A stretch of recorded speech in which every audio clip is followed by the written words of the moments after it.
Good morning, everybody, and welcome to the Meta Cafe for your daily astrology, human design, and oracle energy report. And so I also do have an oracle card for us today. And I just say that because sometimes I forget or I almost forget. So I don't want to almost forget. So it's here for us later. Good morning, Michelle. It's good to see you out there this morning. I just have to say thank you so much to everybody's who wished me a happy birthday yesterday, who sent me wonderful little cards, and it was little sayings and beautiful memes. It was really an extraordinary day.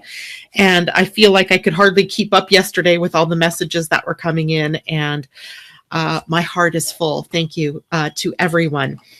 And I was surprised last night with a sort of impromptu birthday party my girls and my husband had orchestrated to surprise me completely because I had no idea. And that came up out of a birthday party we had on Sunday, which was also Father's Day. But my grandkids, 4 of them, were with their dads, so I didn't get to see them. So they first walk in my door yesterday, and I'm like, what are you guys doing here? How did you guys get here? And then my daughter's boyfriend comes in the door, and I'm like, oh, well, now I know how they got here, but what are you doing here?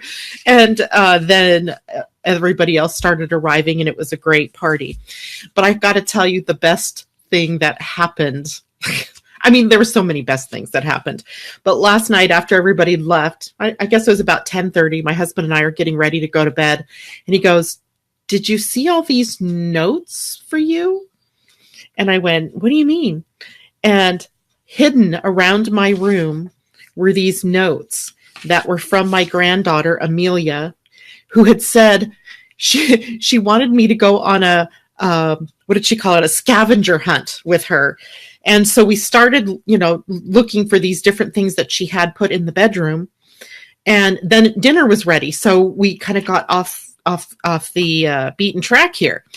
And so then last night I found all these notes, and I've got to read them to you. I mean, if these don't just make you go, gosh, kids are wonderful, I don't know what would. So she says, and Amelia is 7. So she's, this is her writing, and she's numbered the notes for me to find. I still haven't 2. I found 1, 3, and 4. But I haven't found 2. It says, I love you, Grandma, so much. You mean the world to me. You are so pretty. I can't stop looking at you. I love you, Grandma. And this one was for me to find at sleep time because it was on my pillow. Then number 2, I don't know where it is. Number 3 says, you are so sweet. Happy birthday. Time to cook. This one, I think it says cook. It's spelled C-O-K-E. I'm not sure what she meant, but I'll talk to her later and find out. And then number 4 was paper clipped to my jacket here. And it says, I think this is the last one. Have fun. Time to work. Oh, gosh, I love that little girl. I love all of my grandkids. They're just magnificent children. I mean, I love all children, so I would love your grandkids. I would love your kids because I just love kids. But these kids that are on the earth right now give me such hope and inspiration for the future, even in the midst of some of the darkest things that are happening around the world. So I thought I would share that with everybody. So I hope everybody is doing really well this morning. It is a sort of summery day, right? At least here it's looking like the sun is going to pop through and be a nice day. So today I want to take a look at what's happening today. But I also realized as I set up this morning's video that I was going to talk about the Human Design Week, but I also realized that the solstice begins at 3:07 my time tomorrow morning. And that means that by the time we're on air, the solstice would have really happened already. So I want to talk about the solstice and the energy that it brings up, because there's been a lot said about it and a lot that's not so positive. But I think we'll see that it's going to be an interesting summer. And I want to take a look at that with everybody. So let's see. Good morning, Cindy. Is the video stuck? No, I hope not. Michelle's saying the same thing. I don't know. I don't know. I don't see it stuck. I'm not seeing it on Facebook, so maybe there's just a lag in your internet. I hope it's not my internet. And hold on, let me turn my phone off. I forgot to do that. So today we're looking at the moon having, remember, did you feel that void of course moon, that little 3 hour void of course moon in the middle of the night? It ended early this morning, my time. And oh my goodness, Marlene Stone must be in a place, I think she's in Texas, and she says, good morning, raining here, 7 inches today. That must be from that hurricane that was coming up across Mexico. And wow, so stay safe, stay out of gullies. I know I moved to Texas once, believe it or not. I lived in Texas for about 2 years in San Antonio. The first day that I was there, we were driving around the city and we went to go underneath an overpass. And next to the overpass was this measuring stick. And I didn't know what it was about. I'm like, why would they put that there? I had no idea. And I had no idea that they got so much rain in the summer during either hurricane season or just, monsoon rains, etc. And this, it was probably a 6-foot stick. And I'm used to seeing them here in Washington because of snow, right? They'll, in certain places you'll see them to let you know how deep the snow is. But there it's about how deep the water is so that you don't go through, you don't follow through going into the water if it's too deep. And I actually saw that underpass fill up with water. It was crazy. So I know sometimes in Texas when it rains hard and it rains a lot at one time. So stay safe, Marlene, and anybody else who's in the Southwest or wherever they're getting all of this rain. So anyway, so today we have the moon now in Libra, and that gives the day a quality more about relationships. The sign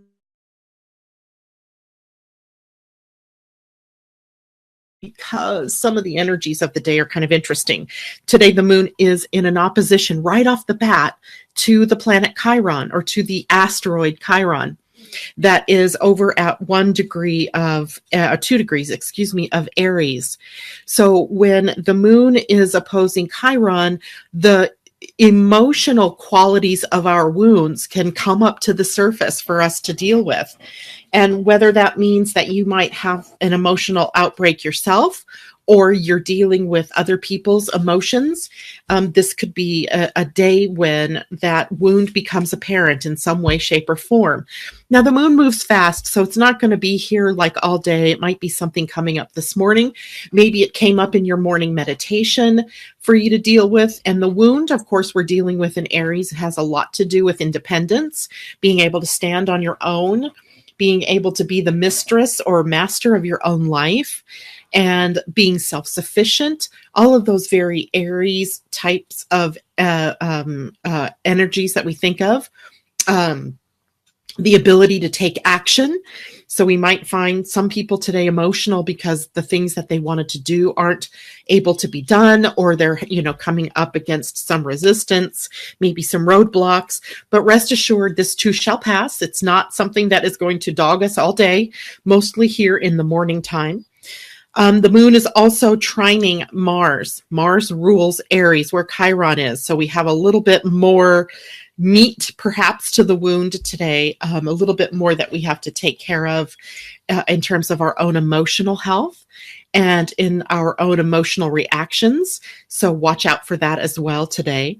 Remember, Mars is also slowing down, as in next week, a week from yesterday, it turns retrograde. So a lot of things are becoming more apparent to us as to where action may be starting to really slow down for us, or where it is we're having to be more careful in planning what it is that we're going to be doing. The moon is also squaring Saturn today. That adds an element of a Debbie Downer today to the day. Not for a long time, not for a long period of time. Good morning, Roseanne. Good morning, Cindy. And anybody else? Marlene, I've already talked to. Mimi, good morning. And anybody else I missed, I wish you a good morning as well. So we've also got an interesting connection to the moon and Uranus today. It's an inconjunct, which means that we may feel, maybe it's because of the square to Saturn and the trine to Mars and the opposition to Chiron, we may feel a little tied up today, like maybe not able to make moves in the directions we want to go, or maybe not going in the direction we thought we would be going, kind of thing. And that could be as a result of this inconjunct the moon is making today with Uranus, where it requires any time we have an inconjunct, which is a part of a yod, which we know of called the finger of God. What we have is the need to adjust and possibly even to sacrifice something in order to make a motion forward. So it's very, it can be disconcerting energy, because you think everything is fine and you're moving along, and then you find you've got to make a change, or you find you've got to adjust the plan, or you find you have to let go of, something in order to be able to move forward. So it is a bit of I'm going to use my favorite word, which is scritchy, a bit of a scritchy day in that respect. And at the same time, for those of you who might have set any kind of intentions with the new moon last week, today the sun and the moon are in their first square, the first 90-degree challenging angle to one another, which is the crisis of action. And it may be, again, because something is standing in your way of creating what it was that you wanted to create with that new moon. Or you walked through a gateway, a portal with the new moon, and of course, everything seemingly lining up and going the way you wanted it to. And then suddenly today comes along and throws a wrench in the monkey works, right? So things may not always turn out the way you think, but you got to know that it's always turning out perfectly in the dynamics against the universe, right? The background of the cosmos. And even though we can't always see what that is or why it is the way it isn't something that is meant to harm you. It is something maybe more for you to think about before taking action, or something maybe holding you up a bit because all of the pieces on the chessboard aren't in play yet. So sometimes we just have to sit back and just relax and go, okay, well, what can I do? I can't make this move. I can't make that move. So I'm just going to have to sit here and wait and see what shows up in my outer world, see what my intuition brings to me, and just being okay with whatever happens today. And, we're also in the closing out phase of the spring equinox. So if you go back to, March 21st this year, to see what was opening up for you then, you're also seeing a closing out of that phase that opened up with that gateway. That was a big portal. And the equinoxes and the solstices are always big gateway portals to the next 3 months worth of energy that we'll be experiencing here on the planet. So we do, as astrologers, take a lot of time in looking at the potential, the high sides, the negatives, the places we'd have to adjust our energies when it comes to the opening of a new season. And so here we are today, the very last day of spring. I know some of you in some parts of the country, you've already felt like you've been in summer. And some days, of course, here, even in the cooler parts of the country, we felt like it was summer. But literally, we've been in spring. And so spring coming to a close and opening up the summer portal. Summer, the time of everything coming into its fullness, right? Everything in bloom, the flowers, the trees are bearing fruit. Grass is green, growing. Everything is, in its fullness from June all the way now through to September. So if we draw up a chart that looks at those coming 3 months, it's almost like taking it's like your solar return, right? A snapshot, boom, of what it is the energies are showing us, the direction that things are moving as we move into the next season. So the very first thing, jumped out at me about the summer solstice chart. Let me show it to you. And it's kind of a mess, right? Because I tell the program to show me all of the connections it's making. So when you look at that, you can see there's a lot going on over the 3 months. And this is, like I said, a snapshot. This isn't like day by day. This is just a snapshot. So it's giving me the themes. Good morning, Colleen, mixed spirit. I love her last name. And so it's a snapshot then of the 3 months. So we can take a dive into this chart and we can get an idea of the themes. Very first theme, the sun and moon have no connection to one another tomorrow at the solstice. Now that's incredible to me. I mean, there are many days during the month where the sun and moon aren't necessarily making any connections, right? That's why we know the void of course moon at times. That's, but that's when it's making no connections whatsoever. It is making connections, but the sun and moon are not making any connection to one another. So the theme then setting up for us isn't anything to do. It's like there's no real connection to the ego energies and to the emotional energies. So that, I think, works in our favor, perhaps. It also tells me that perhaps, because also I wanted to tell you there are no connections to any of the inner planets. The first connection the sun actually makes to any planets at the solstice is a very obscure sesquiquadrate to Jupiter. So there's nothing to Mars, there's nothing to Venus, there's nothing to Mercury, and there's nothing to the moon. So it tells me that this summer isn't in our control in any way, shape, or form. It is the outer planets that the sun is making the connections to as we walk through the solstice. And that tells me that, you know what, you and I, we should just sit back and enjoy the ride, because there really isn't much involved with us personally. Now, you do have a personal chart, right? And if we did a reading for you, taking a look at what's going on for the next 3 months, we would have some information for you personally. But I'm looking at this from the global perspective, and there are no connections from the sun to any of the inner planets. Nothing is personal. I don't know if that makes me feel good or if that makes me a little worried, but I think in a way it really just makes me go, okay, so it's out of my control. And that means that all I can do is gauge my reactions to the things that are showing up in the world. It's all I can do. It's all I have control over.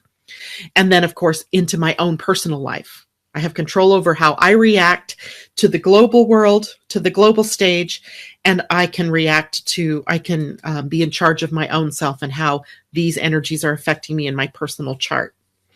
So that's the inner planet connections. When we look at the outer planets, we see an obscure, like I said, connection to Jupiter, and it's kind of a scritchy one. It's not necessarily a happy one. So it kind of tells me that there's probably some challenges to overcome before we can grow and expand in any way.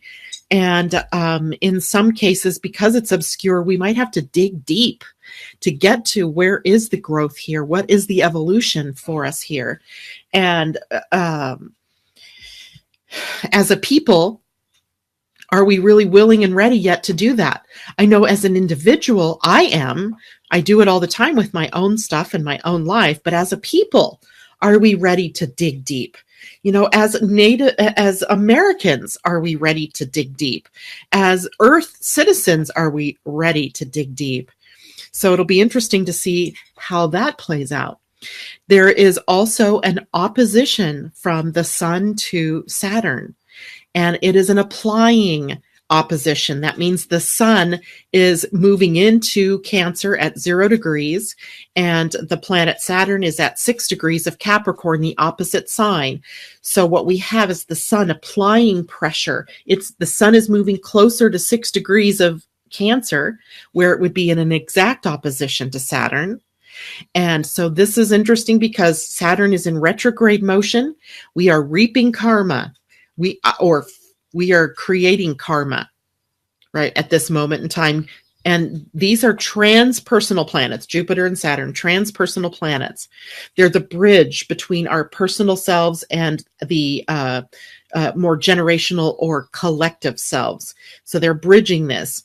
It shows us often the lessons that we have to learn in order to reap the Jupiter rewards, let's say. And it looks like we have work to do as people.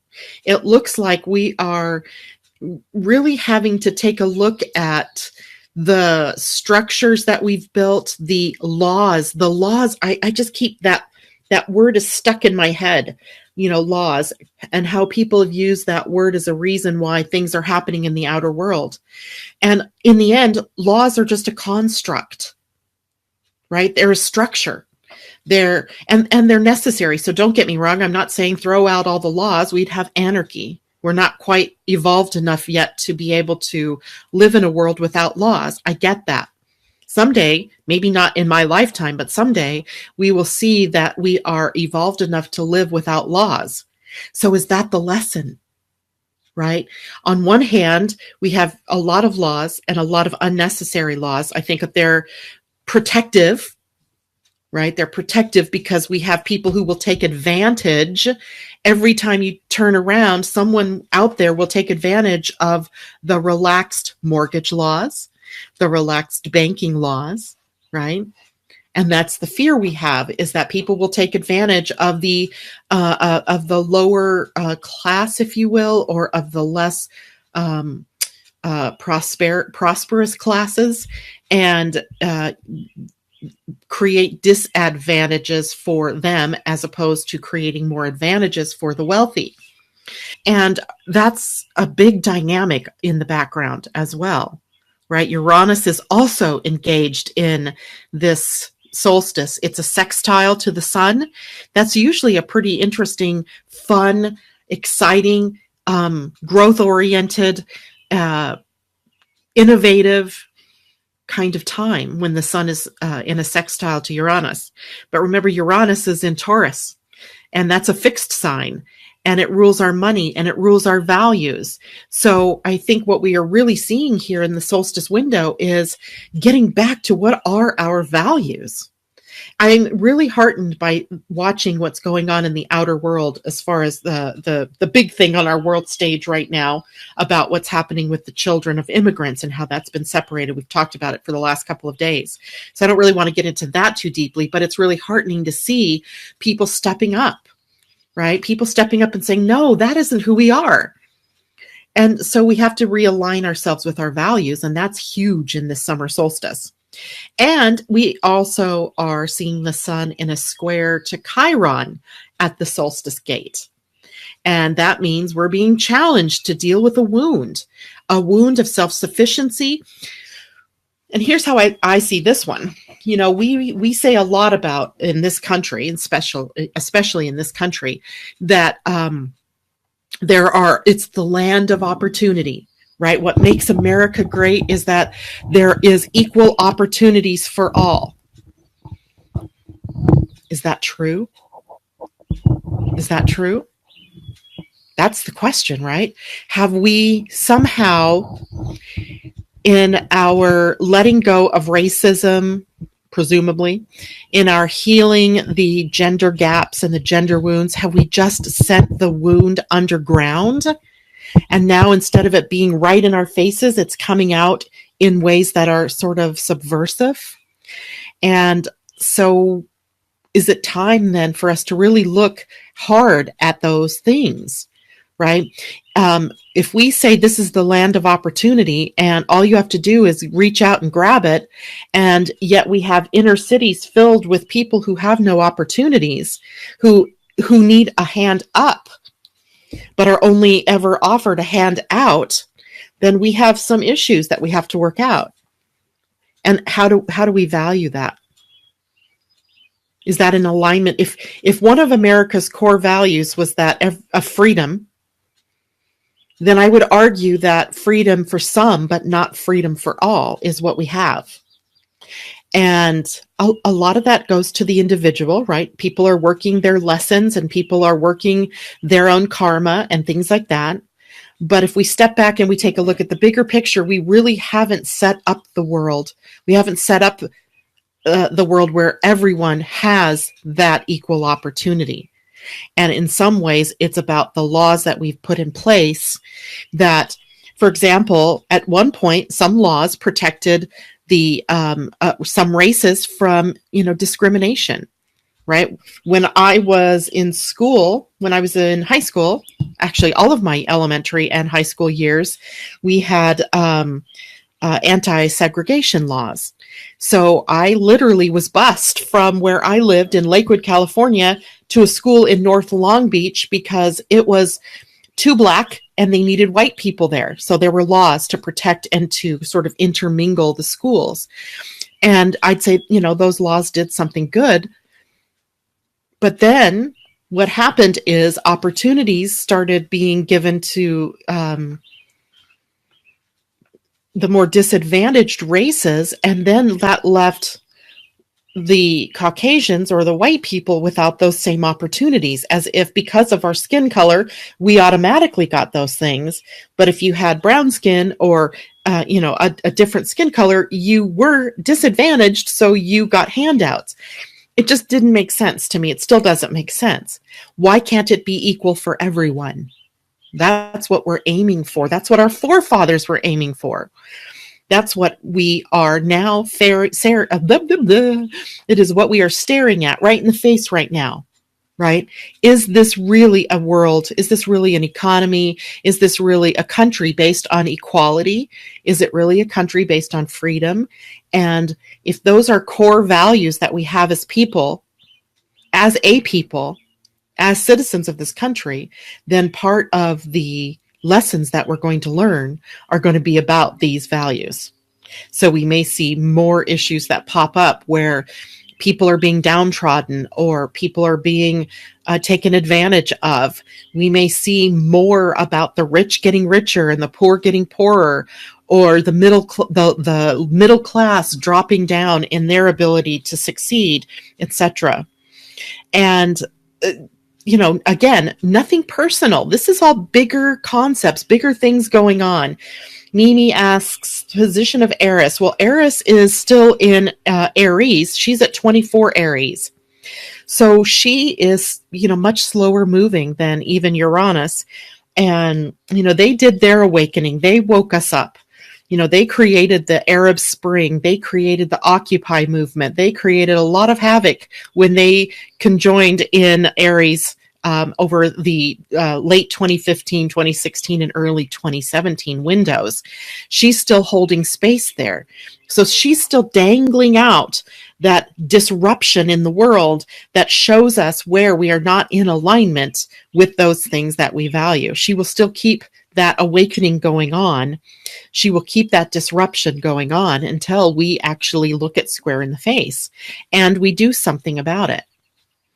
So again, a lot of, like what I'm saying, going on in the world stage. Can you personally get involved? You do have power in some cases to do things. Your vote counts, your dollars count. You have representatives and senators that you can write to. You can write government. You have ways that you can reach out. Social media makes it so easy to get engaged in fundraising and to support those organizations that do good work out there. So you do have some power to exert your influence on the wider world. But I just wanted everybody to know that even though this is going on, a lot of it isn't personal. This is not the summer of personal connections. This is more the summer of the outer planets holding sway. And in this case, the sun isn't even working with Pluto. So Pluto's out there in a void, sort of kind of dangling out there, right? He's done his work. And now it's time for these other planets to start bridging in and doing their work. Now, the summer also holds 3 interesting, I love that word, eclipses for us to deal with. 2 of them are partial eclipses, and so in the grand scheme of things, they're not really very powerful in terms of making huge changes, but I think it opens up another doorway. If we look at everything that's evolving in our world as those Russian dolls that are nested, right? It's like, okay, opening up the lid to the next doll, and now we can see what the next little thing is. And then there's the next one and the next one. So these eclipses open up more and more of what's happening for us. 2 big things to note about this. The first eclipse occurs July 12th at 20 degrees of Cancer. Now, I'll talk about those more in depth as we get closer to those dates. But for now, understand this is a harbinger eclipse, if I can get away with that. It's a harbinger because the eclipse patterns have been across Leo and Aquarius. This is the first one we're seeing in the movement toward Cancer and Capricorn energy. So it's showing us what comes next. And what comes next is the sign that is ruling the United States and also our country's values all tied up in Cancer and Capricorn, where we know Saturn to be, where we know Pluto is, where the black moon Lilith is right now. And it is changing the structure and the form of the world we live in. And it's like shaking a tree, right? There's some things that are just not worth keeping. There are some beliefs that we have that are not worth keeping, structures and forms, including laws that are not worth keeping anymore. You can't just take out a law, dust it off, and decide to use it now when you haven't used it since 1965, right? It doesn't work that way. You either apply a law equally across all of society or you don't use it at all. That's the reason we have law, right? And I made the point with someone in the chat that I do after the broadcast each day, that if these people that are immigrating here had money, this wouldn't even be a conversation. So we have a disparity right there. The law does not apply equally. If you have money, apparently you can just skate into this country and no one is the wiser. No one cares. But if you don't have money, then you're going to be separated from your children. You're going to be called an illegal immigrant. You're going to be prosecuted, et cetera, et cetera. That is not fair.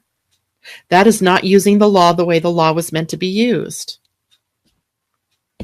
But it is the way our world seems to be working right now. And I'm not here to talk about the right or the wrongness of it, because totally it's wrong. But what the summer brings to us is, what are we going to do about it? Are we going to just keep allowing this to happen? Or are we going to rise up and take some steps to move through things, these forms and structures that we've put in place, and decide whether it has outlived its usefulness? And, I'm not even advocating throwing out the baby with the bathwater, but what I'm saying is, and this is gate 44, by the way, for any of you who have that gate in your human design, it sits on the spleen. And it's a fear gate in that respect. And the fear in that gate is about the past repeating itself.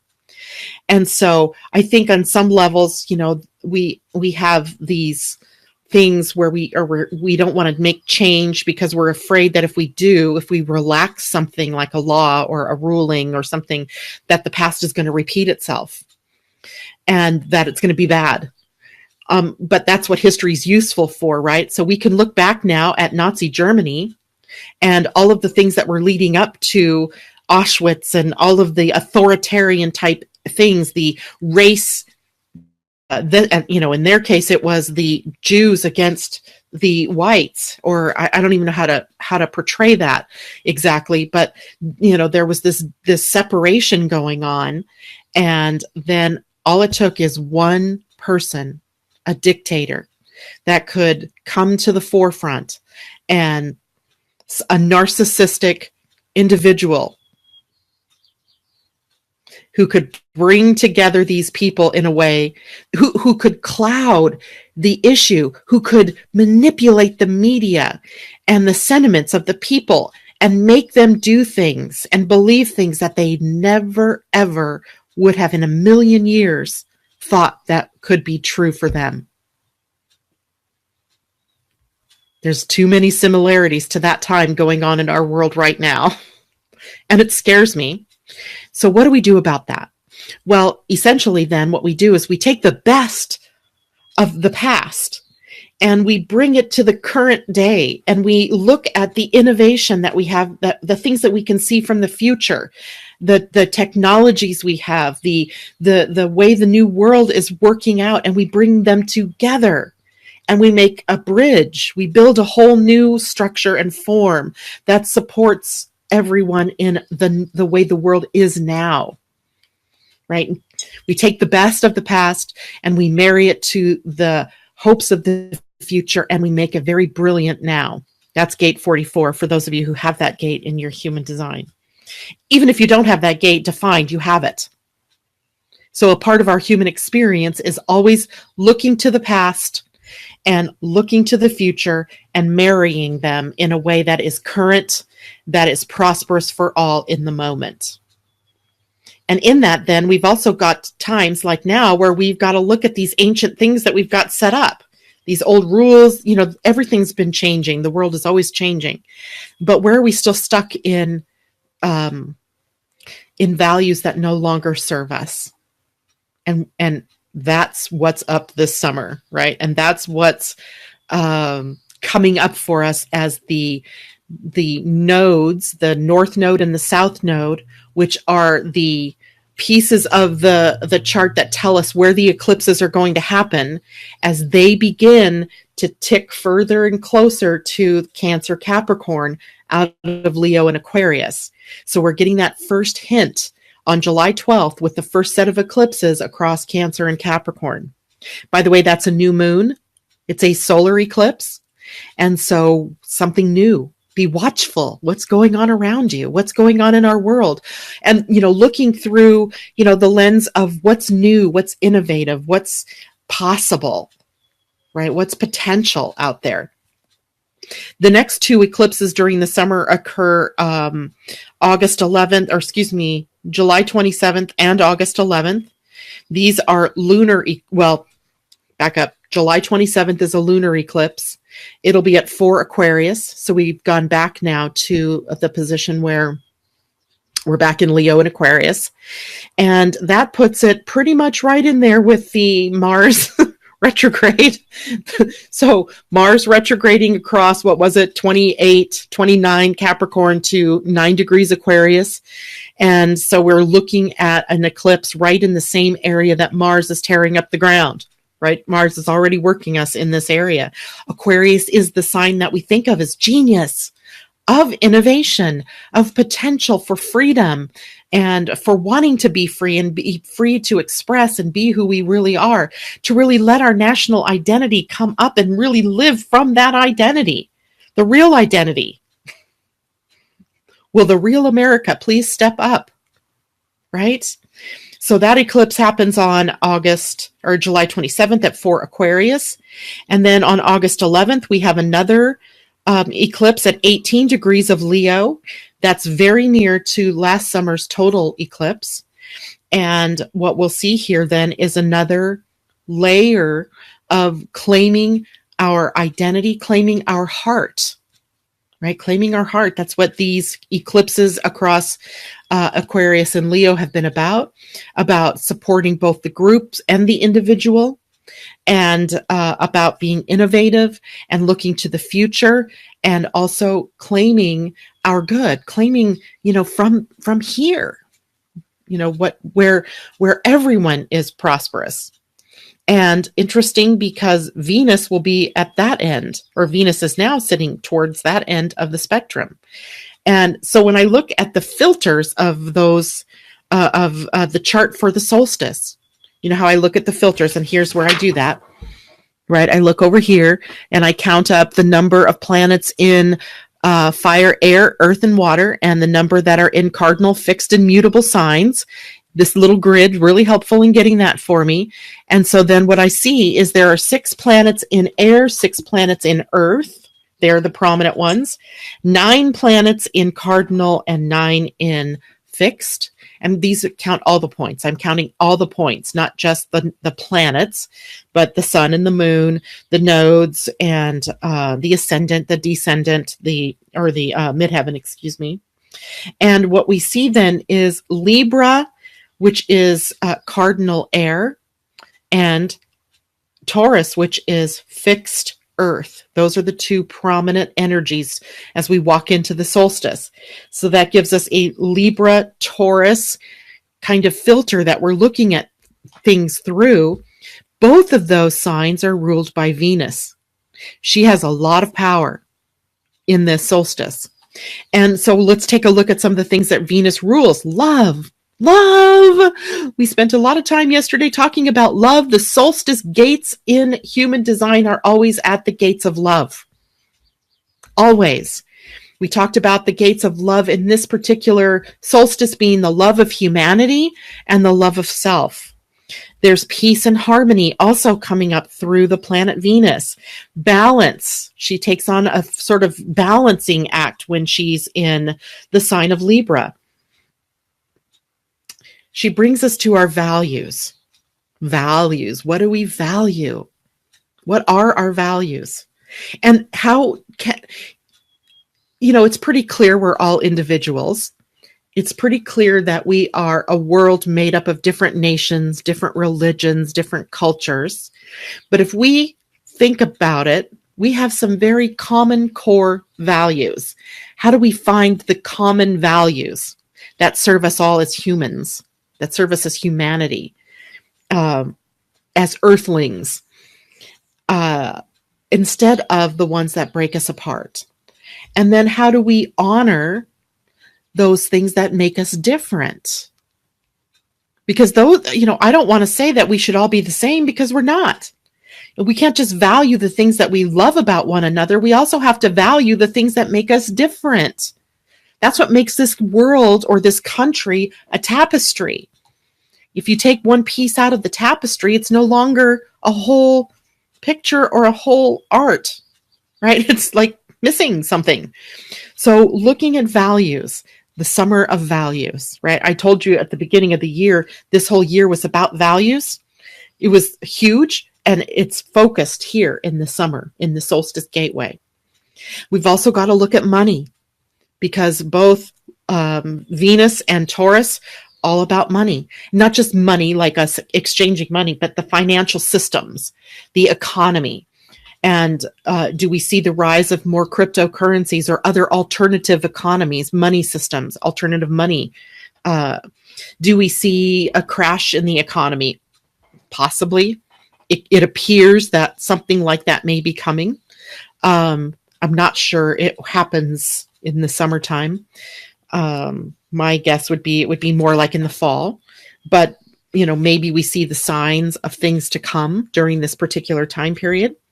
So all in all, there's a lot to be happy about in this particular solstice. I've seen a lot of people talking about the solstice energy and, oh, it's going to be this and oh, it's going to be that, and, kind of treacherous and not so happy and energetic. Yes. And, blah, blah, blah. Well, I can see where they're getting that. I can see where that might come up, but I can also see that, there aren't personal connections to it. So it's on the bigger, wider world screen that it's the backdrop of the bigger picture that we'll be seeing some of those energies this summer. And remembering that it's not personal, right? So when things do happen out there in the world, it isn't personal. So you gauge your reactions, right? You stand back and you become the observer. You don't get into, it's real easy. Trust me, this week has been horrible emotionally with this whole, refugees or the kids, immigrants and being separated from their parents. It's hugely emotional. Forcing all of us to take a breath and step back and look at what is it showing us, right? That's the key. What is it showing us? It's not personal. No one's doing this to you personally, but what does it show us about our humanity or our lack of humanity? What does it show us about our values or our lack of values, or our living up to old values and not values that are current? And it'll be one of those summers where, a lot might not be happening to you personally as it is related to the astrology of the summer, but ultimately, as a citizen or as a person of the earth, you are also involved in this. And so your actions are important. We don't need your reactions, but we do need your consciousness. We need your conscious actions. So that's it for the summer. And I'm sure there's a whole lot more. If anybody would like to have a personal reading for their own chart for the summer, if you go onto my website, you'll look for a seasonal transit reading, and you can get that. So that would be a look at your chart for the next 3 months. And let me just remind everybody, I'm also on air later today, 4 p.m. Pacific, 7 p.m. East Coast time, with Nikki Gill, who is a feng shui consultant and a Chinese astrologer. And I used the word, she's a student of Chinese astrology. And that is because it is deep. There is so much to Chinese astrology, way more than I ever thought. I should have known better, right? Because every astrology that I've undertaken to learn has been deep. I don't know why I thought Chinese astrology was just the superficial, year of the ox kind of thing, or whatever year it is. I hope you will all join us right here on, just like you do, Facebook Live at 4 p.m. Pacific, 7 p.m. East Coast time. And as we delve into Chinese astrology and the connection to feng shui, which is really interesting, and to the I Ching. I think we'll find a connection there as well. Anyway, thank you all for joining me this morning, and I love you all. Have a good day. See you later this afternoon. Bye for now.